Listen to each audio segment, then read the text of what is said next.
It's Ocean Drive in Coney Island. Ocean Drive is the only luxury rentals in New York with a spectacular ocean view. You wake up in the morning and breathe that ocean air. I'll certify that you're going to live 10 years longer. When I became successful, I wanted to live on the ocean. If you have worked hard, you deserve an apartment on Ocean Drive too. Go to oceandrivenyc.com and reward yourself. If you're a policeman, fireman, doctor, nurse, or teacher, you qualify for a limited time offer at oceandrivenyc.com. Terms and conditions apply. In the squadron, they called him Bullets, but we call him Greg Kelly. Greg Kelly is on the air on the Red Apple Podcast Network. All right. Hello.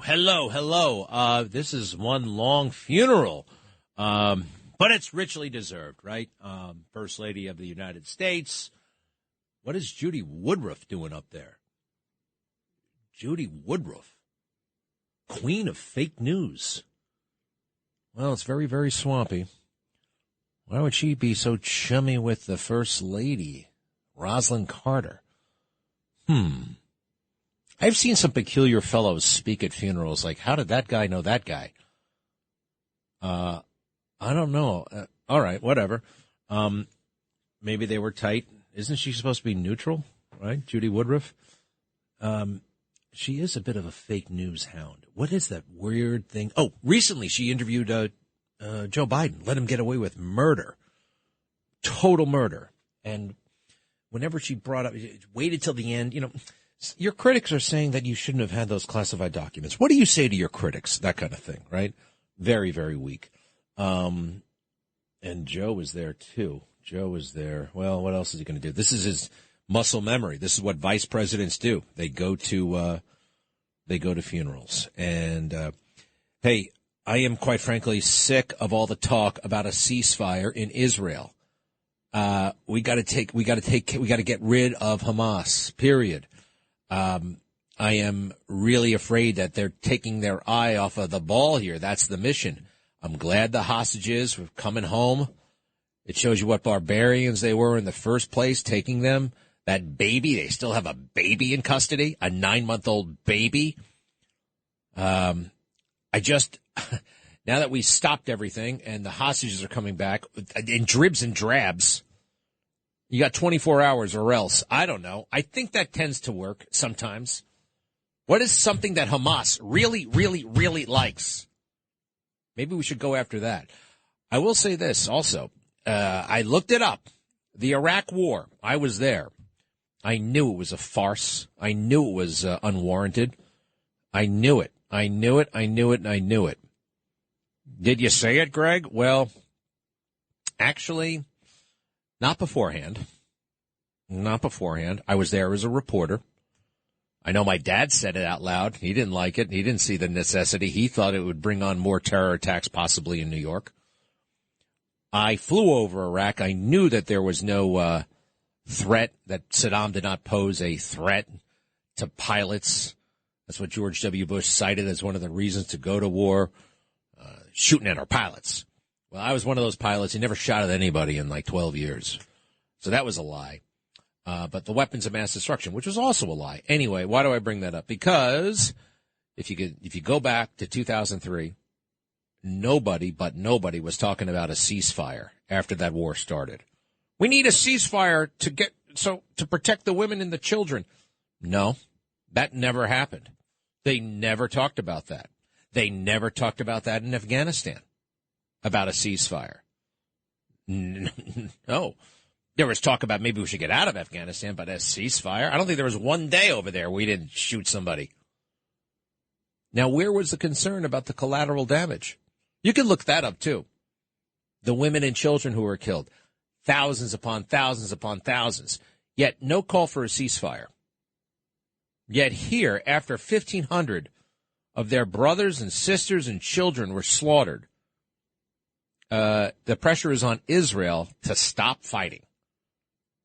Why is that? Why is it just for Israel? Just for them? You can't avenge these losses. You can't go after the enemy. You can't. You got to stop right now. Show me where there was ever this much pressure for a ceasefire in a previous conflict. I mean, there may be one. I don't think so. I just don't. I really. World War II, Vietnam. No. Certainly not a ceasefire because we're worried about the women and children. They're forgotten. Now, I'm worried. I don't want nobody who's innocent to be killed, but it's going to happen in war. It's going to happen. It seems like this thing is getting so drawn out. Gaza is so small. I got to get some brainiacs around here. Let's get Gordon Chang on the phone and that retired general we like. What's the holdup? It is so small. Hey, I did something pretty interesting. I compared the border zone of Gaza to the border zone of various countries, including our own. The border zone of Gaza, organized, not crowded, single file line of people from Gaza into Egypt. The same thing from Ukraine into Poland. It's like a demilitarized zone. Nothing going on there. America, total chaos, total pandemonium. It looks like a war zone. It looks like a total war zone. What is happening? What is that? This is what he's impeachable on. Hey, everybody says that, what's the report? Oh, yeah. Hunter Biden is going to testify, it looks like, on December 11th or December 13th before the House Oversight Committee. This is probably a mistake for the House Oversight Committee. Here's how it's going to go down. Hunter Biden gets there. And his own team, they want to do this now. They've been planning this for a long time. I don't think this is going to work out well for those of us who know that Hunter Biden is a thoroughly corrupt and a conduit of corruption for his dad, because he's going to deliver the opening statement that can take 10 minutes, and it's going to be a withering critique of anything Republican, of anything Trump, of anything MAGA. He's going to talk about how much of a victim he is. He wrote about this in the USA Today. He wrote a big op-ed. So he'll read that op-ed and then some. And it'll be very well written. It'll be very powerful about how unfair it was and how horrible it is. And he's suffering from addiction, and so many families have gone through the same thing, but he's being singled out because he's a Biden, right? So that statement's going to be pretty powerful. And then we'll start the questioning.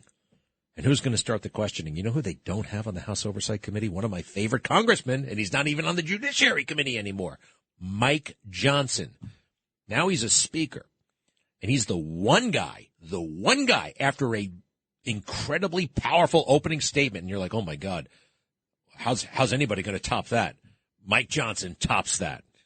That's all well and good, but we're here to talk about, boom, and then he starts pounding and pounding and pounding.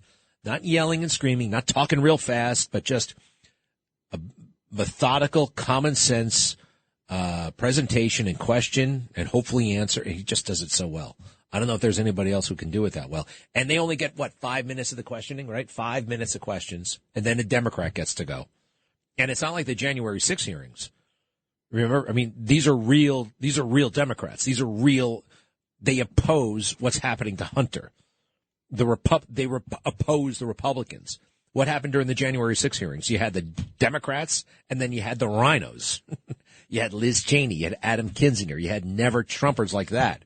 So they could get some real momentum going, and they could really move the needle, and they presented a show. It's not going to be like that. It's going to be very contentious.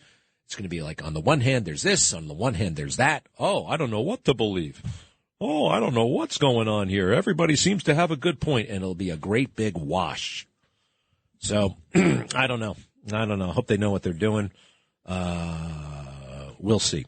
The other thing that's cool right now is it's going to be a depression, not a recession. Are you ready for a depression? Are you ready? And how do we get ready? I've already actually stocked up on water and canned food and bullets, just in case, because I think we're going there. And what really brought it home, that figure in the newspaper the other day, New York businesses lost $4 billion to shoplifting. $4 billion to shoplifting in a year. Now, retail is not going to be here for much longer. Unless a miracle happens, retail is going to be a thing of the past very, very soon. You won't be able to go to a shop. You won't be able to go to a grocery store. It'll all be online. It'll all be Amazon.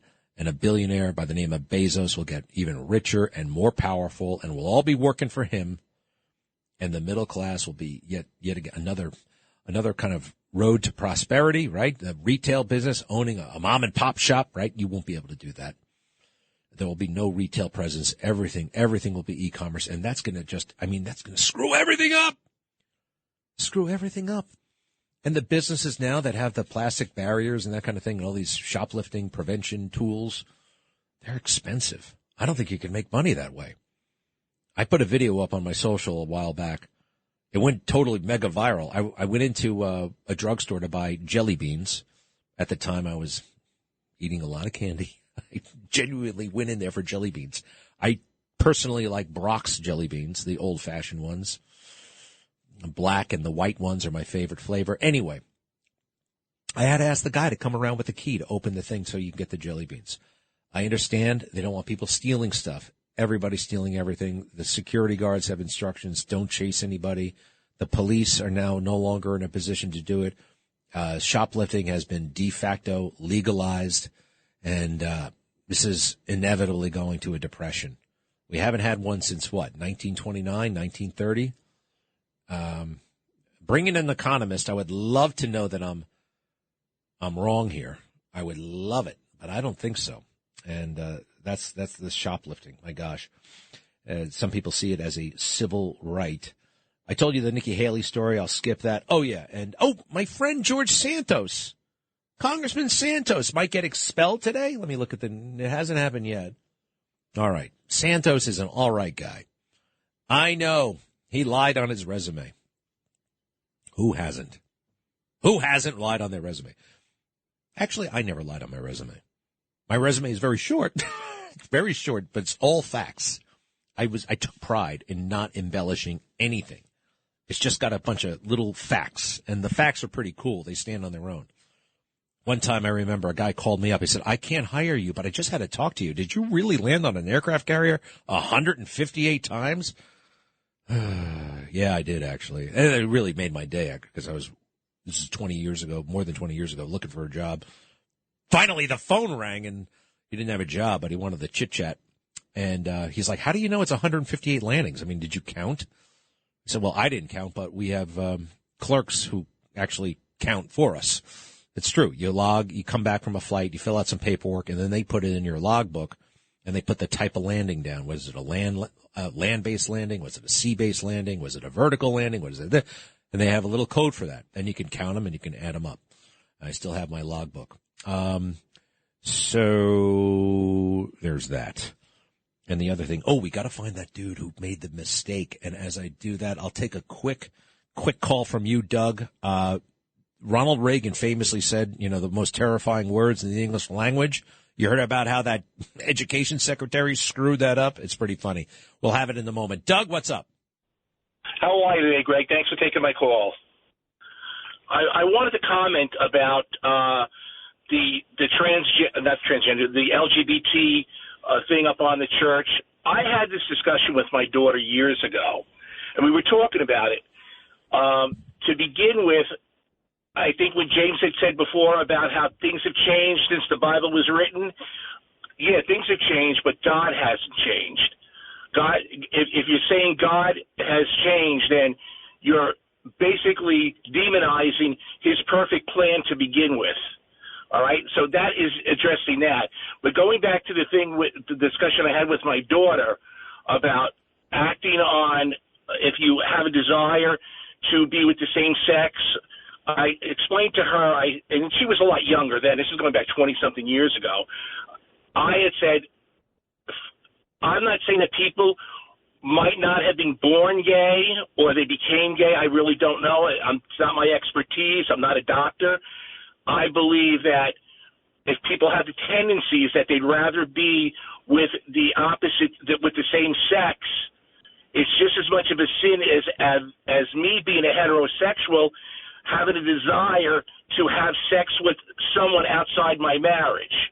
So it's the act of performing and falling to the desires. Well, hold on. You just said, and I appreciate you calling. Thank you, and good talk with your daughter there. But I want to make a distinction here. Although I'm doubly confused.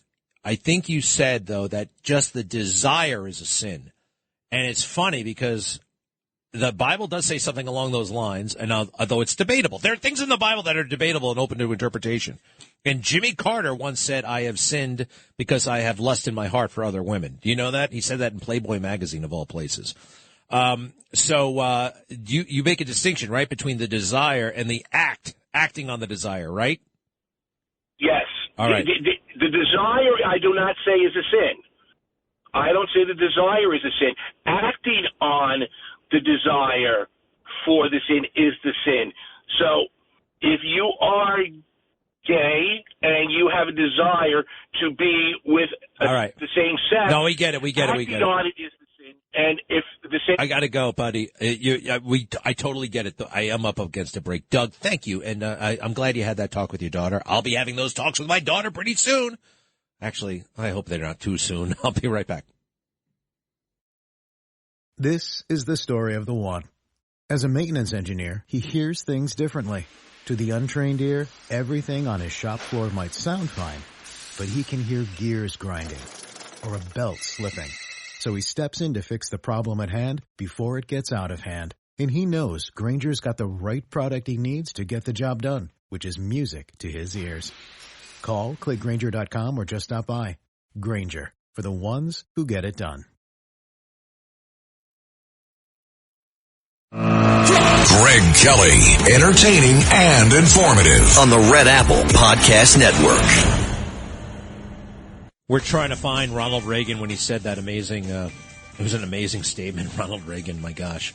And just watching him, we really were blessed. Ronald Reagan, what a special, special man. And we were incredibly blessed. And, you know, it's really cool to see that picture of Ronald Reagan with Donald Trump. They met several times, but there was a picture of them together in the White House. And there's a little story going around that Reagan, when he met him, thought to himself, wow, I feel like this man is the president.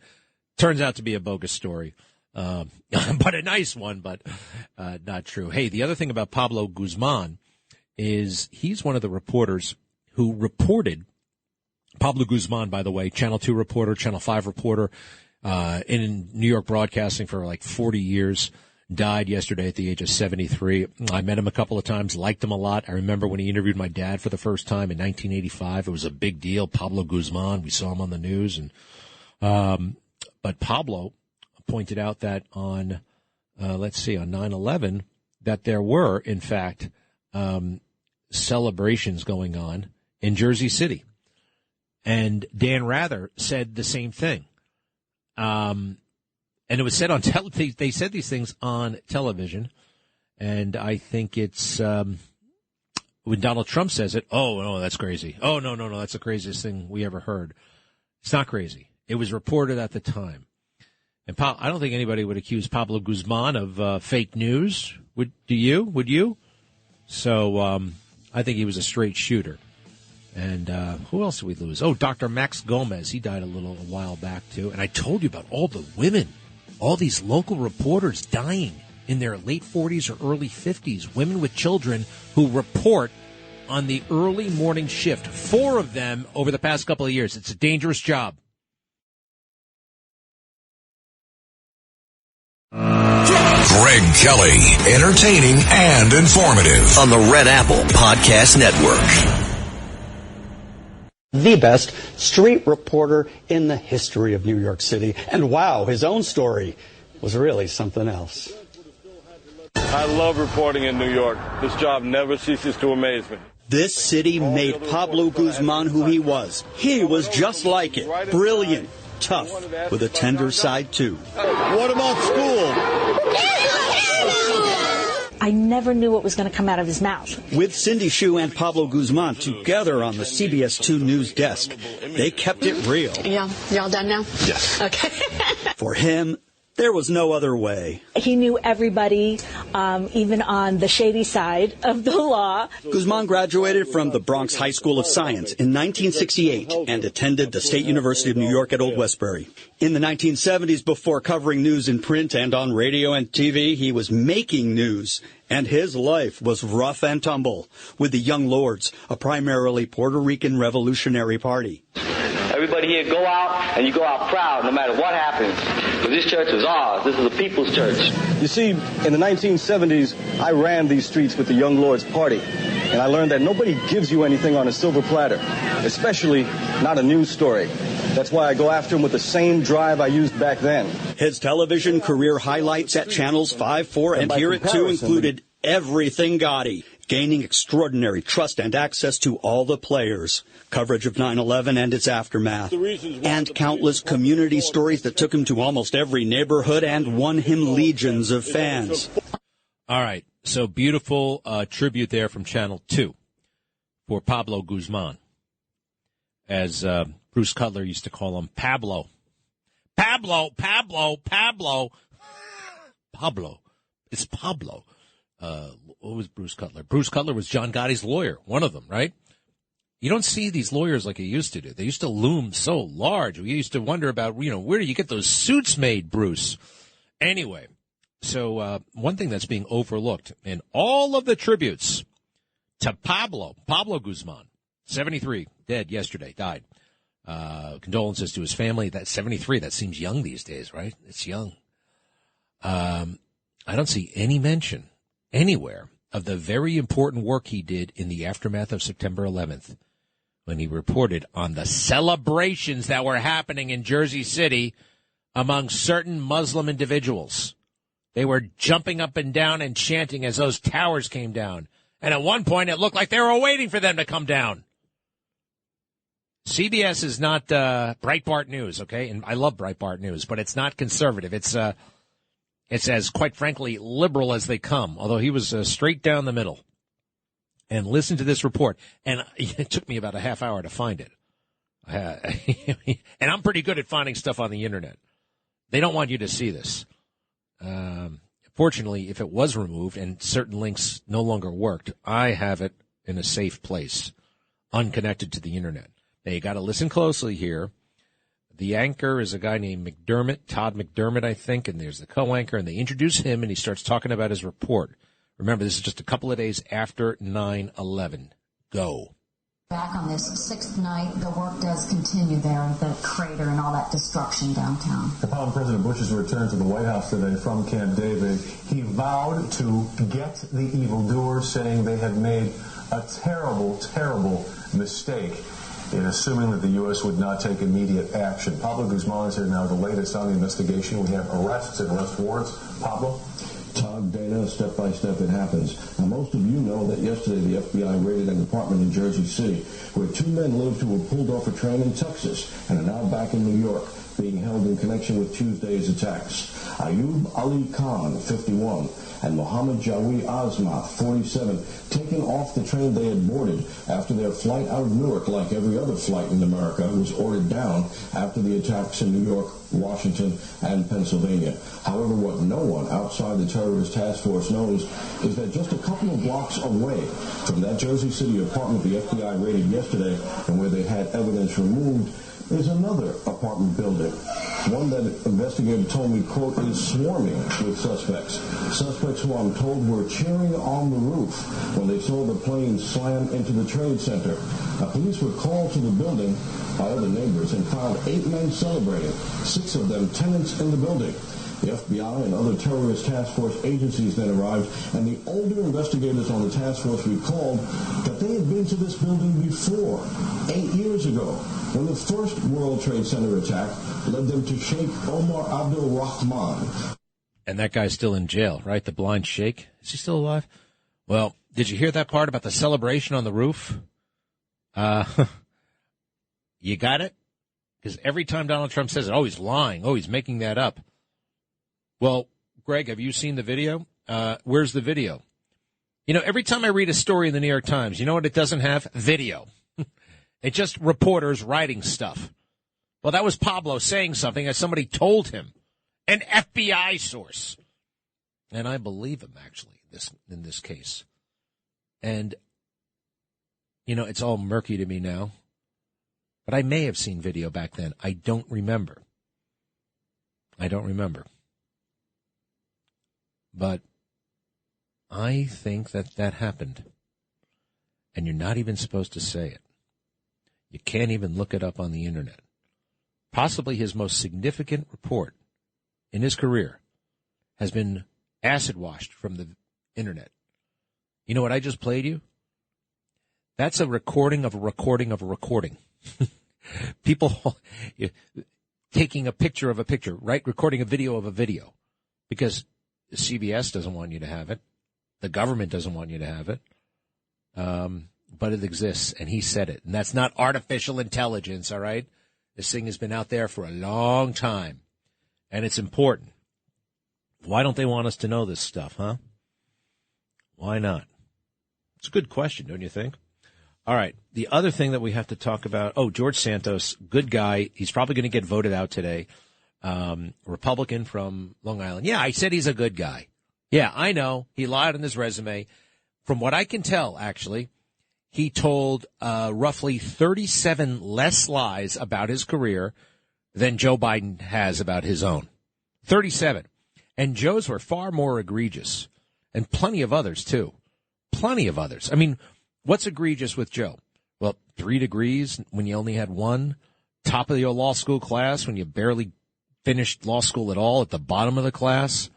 You got the international moot court competition when there was no international moot court competition that year. You got just lie after lie. And then the other ones, like I got shot at in Iraq. Joe has said that. My son, Bo, died in Iraq. He didn't. He died in Bethesda, Maryland. That kind of stuff. That kind of sickening, nauseating stuff. And Joe sits there, the president of the United States, and he continues to lie. Nobody calls him out on it. Nobody. The record, by the way, the truth, these clips of him being caught in lie, they're basically, the internet is being wiped clean of anything that's embarrassing to people in power. And pretty soon it's just going to be my memory of this stuff. I think they're coming after us. I'm not trying to, but I do. There's something. Hey, Mike Pompeo was hanging around last.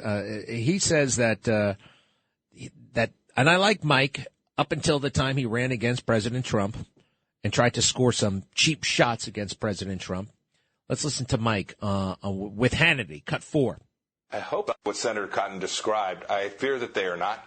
He and I have been working on this Iran problem together since 2015, since the first inklings of the JCPOA. It's coming on a decade now. And what you can say over this entire decade is there's only one thing that Iran will respond to. If we're going to protect American soldiers, sailors, airmen, Marines, if we're going to protect the American homeland from attacks by Hezbollah cells that are in South America or perhaps even here inside the United States, you can't just go after their proxies. The fact that there are Hamas fighters dying while the Iranians are sitting in Tehran laughing is exactly what the Ayatollah had hoped for. And so Senator Cotton's right. This will have to be cost-imposing on the regime itself. We know how to do it. The target list is long. The tool set that we have isn't just operational and open. It's clandestine and deep. All right, Mike, thanks a lot. Good stuff. He's a brainiac, total brainiac. He really is smart. He's a crummy politician, though, at least at the presidential level. All right, here's the thing we were talking about. Ronald Reagan famously said this about the government before, during, and after his presidency. Go. The 9 most terrifying words in the English language are, I'm from the government and I'm here to help. Now, I've heard him do that where there's a crowd and they go bananas. They love that line. 9 most terrorizing words, frightening words. I'm from the government. I'm here to help. Because Reagan wasn't a fan of big government. We all know that. So there's a Secretary of Education, Cardona, I believe his name is. They ought to get rid of the Education Department. We don't need one at the federal level. We don't want one at the federal level. But there it is. The bureaucracy keeps getting bigger and bigger and bigger.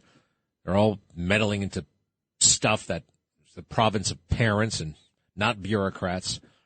This guy's a Secretary of Education. He needs to do some homework. Listen to how he bastardized that line. Go ahead. We're going to set up follow-up calls with every governor we met with to make sure we're available. As I think it was President Reagan said, we're from the government. We're here to help. What a chump, huh? I think it was President. Anyway, boy, education department. What do they do all day long? What do they do? Hey, and the other thing is, kids, I'm sick of talking about the crummy teachers, and there are some crummy teachers. I had plenty of them. I also had a really good one, too. Mr. Lapper was great. Mr. Rivideau was great. Miss Eckhart was pretty good. Mrs. Furman was terrible. Mrs. Gillespie was the worst. I can say all these names because, let me think. They're dead. Mrs. Schmidt was crazy. Miss Schmidt, rather. Boy, I won't say her first name, but the first name to this day, it just gives me the shivers. For a long time, there was another teacher I had. His first name was Gilbert. If I met somebody by the name of Gilbert, I'm like, I just instantly disliked them. I couldn't. It was kind of traumatizing. A lot of school was. All right, let's do the calls real quick. We got Gabriella. Hello. Hi, how are you? So I'm basically here because I'm so sick of hearing about these oppressed gay men and women. And to bring it to the churches now on top of everything else, enough is enough. I'm a parent. I'm a mother of 3.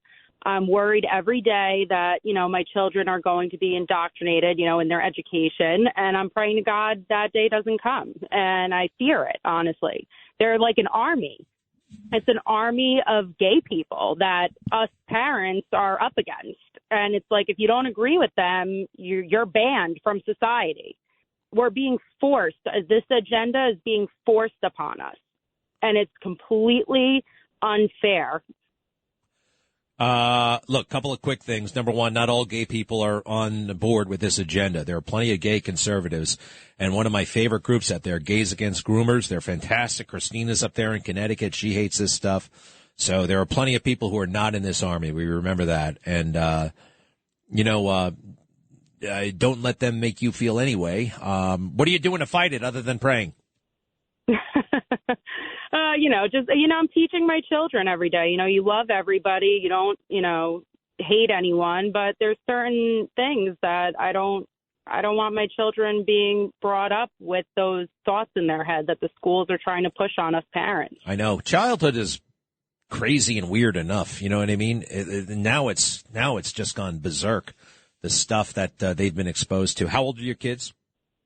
They're getting up there. They're 8 and 9 years old. Oh, yeah, they're getting up there, all right. Oh, come on. I thought you were going to. I'm sorry. 8 and 9? That's brand new. How about the other one? You said you had 3. Yeah, my third he's new, so he's 10 months old. I'm not too worried yet, but I guess I should be because that's quite the gap. That's quite the gap. Was the third one a surprise? Yes, he was. Beautiful surprise. Yeah. It's also beautiful that, you're still active so far into the marriage. That is true. Well, I love my straight husband sitting next to me here. That's a man. He identifies as a real man. All right. Well, I love it. Thank you very much, Gabriella. Let's try Shmuel. I'm sorry. What's your name in New Jersey, sir? Who is this? Who is this? Hello? Well, same to you. Joe in Mount Sinai. Hello, Greg. You said earlier, how does this one know that one? There's always something that's like you and I live next door to your co-anchor on, what is that, Good Morning New York, whatever it was, and I never saw her on 11th Avenue in Brooklyn. And as far as Mr. Biden and these crooked politicians, I heard a commercial yesterday about childhood hunger. And I can't believe that there's not a revolution in this country where people say, hey, stop spending our money on other countries. Take care of us first. Close the border. Round up these people and tell them to put their heads between their legs and kiss their asses goodbye. That's enough with this. Wait, whoa. Round up these people, put their head between their legs and kiss their ass goodbye. As in, I don't know. I don't want to know what the hell you're getting at here. What do you mean by Joe? Come on, man. You're pretty intense. That means go back to where you came from. Put your head between your legs, kiss your ass goodbye. Well, go away. Kiss your ass goodbye. Well, they're not. I mean, all right. That's a little bit crude for me. And, there are, I don't know. I mean, look, I'm all for mass deportations of people who are here illegally. Can you say that? Mass deportations of people who are here illegally? Instead of just rounding them. I mean, I don't know who the hell you're talking about. You know what I mean? I just want to make sure we're talking about the same group of people. And we're not talking about shooting anybody, you know? Believe it or not, I got some, this show does have some standards. All right, Joe. I got to go. Greg Kelly, entertaining and informative on the Red Apple Podcast Network. Hey, did you hear about the wife of the serial killer alleged, Rex Hoyerman? Her name is something Icelandic, Asa Ellerup. A woman, she's 59 years old, married to Rex Hoyerman, although I think they're in the process of getting a divorce. You'll remember several months ago they caught the Gilgo Beach serial murderer, they believe.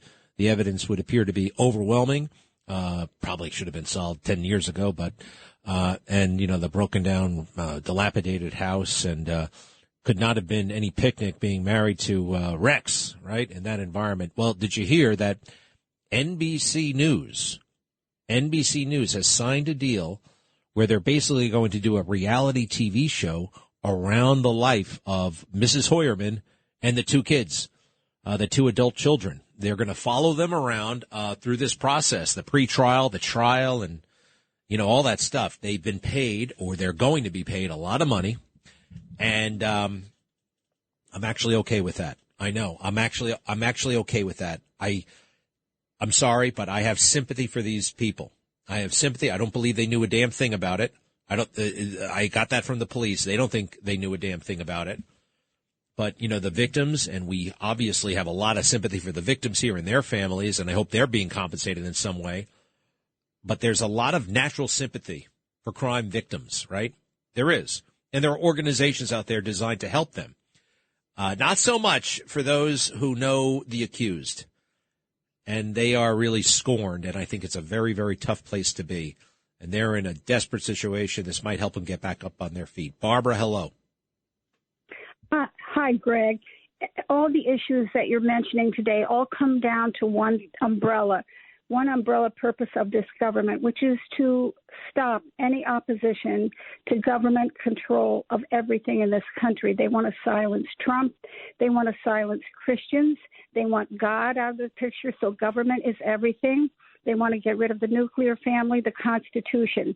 Well, President Harry Truman had something to say in 1950 in a special message to Congress. He said, once a government is committed to silencing the voice of the opposition, it becomes a source of terror to all its citizens and creates a country where everyone lives in fear. Damn, Harry S. Truman nailed it once again. I'm going to look up that quote. Barbara, your wisdom is so appreciated, really. And I'm sorry I can't always get right back, but Barbara, that's a doozy. Harry Truman, great man. Thank you, Barbara. And we got to wrap things up with Sandra. Hello. Hey, Greg. I saw, thanks to the movie last night, The Fall of Minneapolis. And, Rahm Emanuel said, a quote, "Never let a crisis go to waste." After watching this movie, this document, my whole picture of the whole situation is different. And I'm wondering if this was for political purposes for the Democratic people. I think I feel sorry for both of them. I feel sorry for George Floyd. I feel sorry for Derek Chauvin, who came there at the very, very end. And, according to the video, maybe he didn't do what they're saying he did. But there were so many other things that is shown in this video. All the police were very patient with George. I know they were trying to help him at one point, Yeah, you think this was for political reasons? Absolutely. I'll see you soon. Many thanks.